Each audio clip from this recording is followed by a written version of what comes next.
prvé řadě bych chtěl říct, že jsme velice rádi, že se nám dostalo této cti zahrát tady v Číně.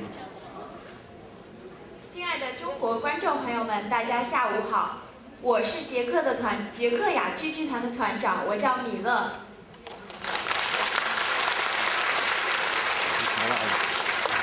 Pevně jsme se připravovali a doufáme, že tyto naše představení se vám bude líbit.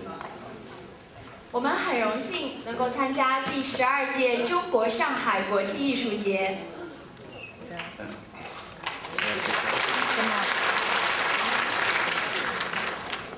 Trochu máme sice obavy z odlišnosti kultur, protože jak vlastně dokážete vzít naše takové legrácky, tak uvidíme. Děkuji. 雅剧是捷克的传统戏剧，我希望中国的观众朋友们能够喜欢我们的演出，谢谢。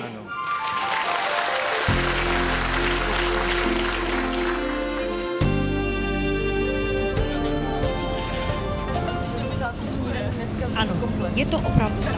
Všech 18 odvážných členů výpravy se sešlo včas na letišti, aby odcestovalo do daleké Šanghaje.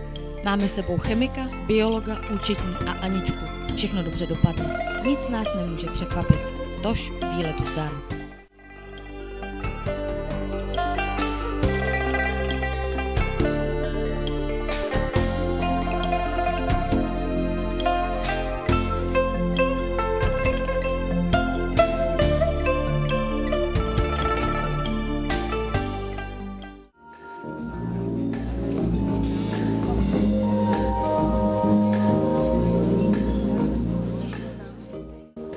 Hned po snídani nás čekal přesun do budovy stadionu, kde mělo proběhnout naše první čínské představení.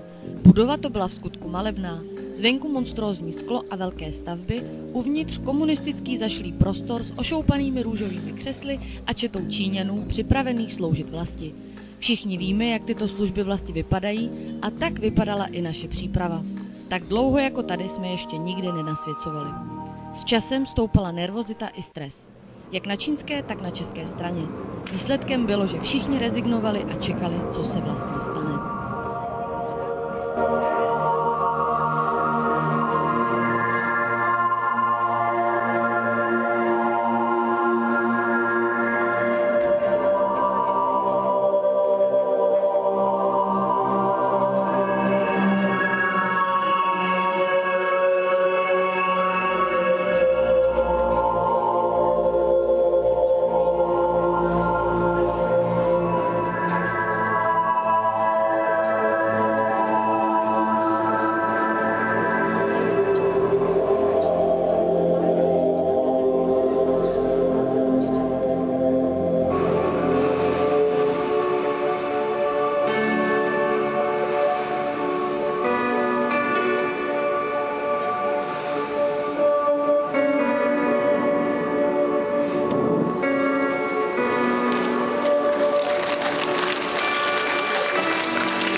Dá se říct, že představení z naší strany byla v pořádku.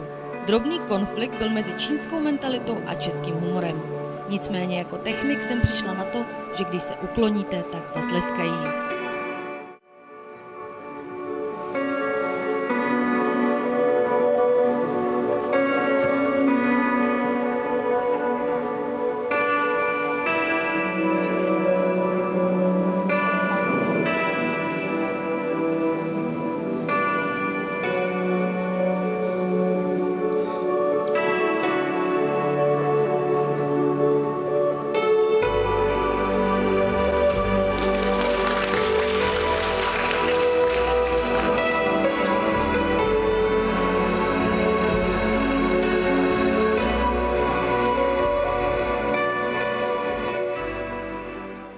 Přestože nám se zdálo, že Číňani příliš nereagovali a byli jemně rozpačití z našeho představení, naše průvodkyně nám sdělila, že všem se to moc líbilo a že nějaké místní zvíře bylo v podstatě nadšeno.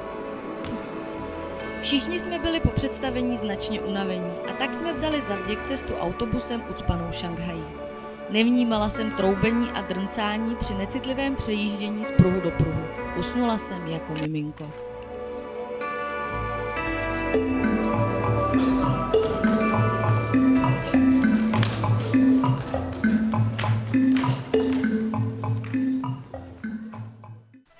Ráno nás čekal odjezd do Teatr Akademie.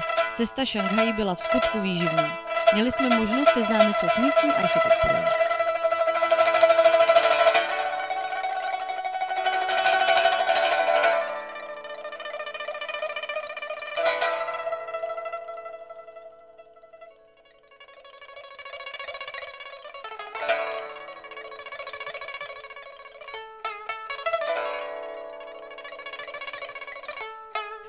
Při příjezdu nás přivítal obrovský plakát, ba přímo billboard s našima hlavičkama, rukama, nohama a podobně. Dá se říct, že na plakátu byli všichni, dokonce i ti, kteří s námi nemohli jet, tedy Fido, Maruška a dokonce i Katka Jelínková. To bylo milé přivítání. V divadle jsme díky přípravám, svícení a laxnosti Číňanů skejsli do 15 hodin.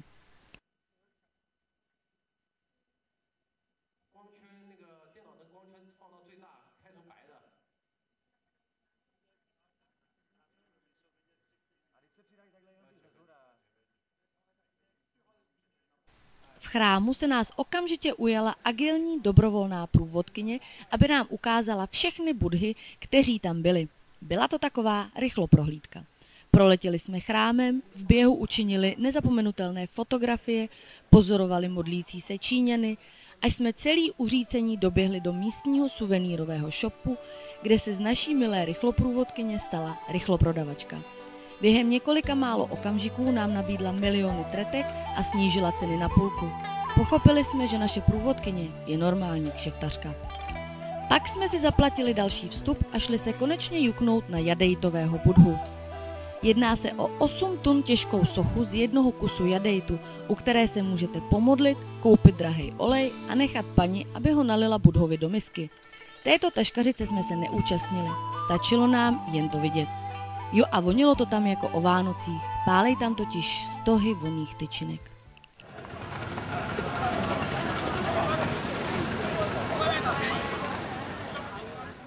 Ráno bylo těžké, přesto jsme se všichni potkali na snídani, abychom doplnili energii, alespoň tak, jak nám to čínská strava dovoluje.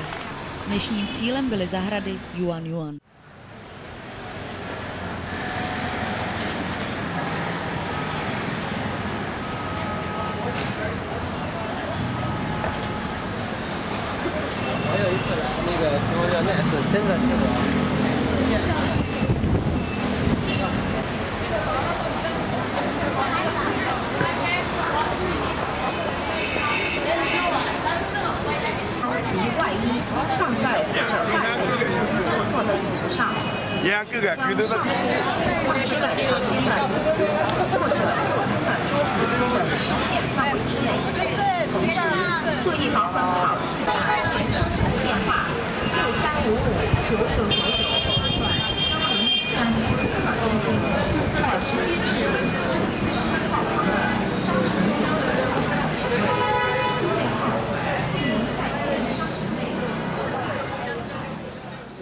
Cesta na místo trvala slabou půlhodinku.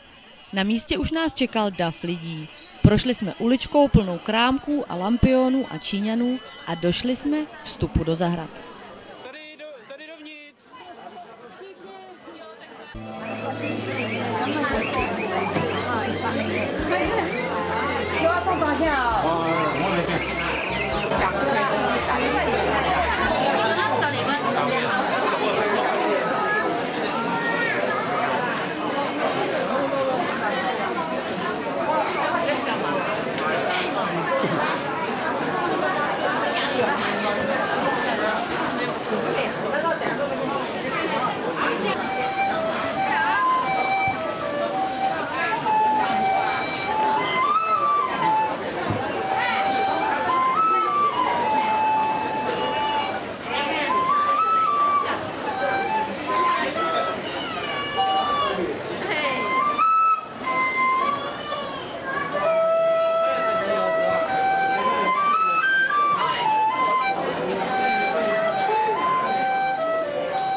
Ale to tvrdý.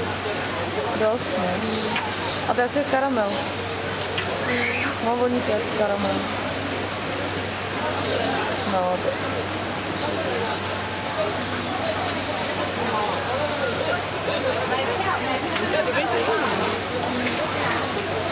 A on to je sběrač odpadu. Ale můžeš ho natočit. No to já ho natočím. Tam spadl, tak by to možná užilo.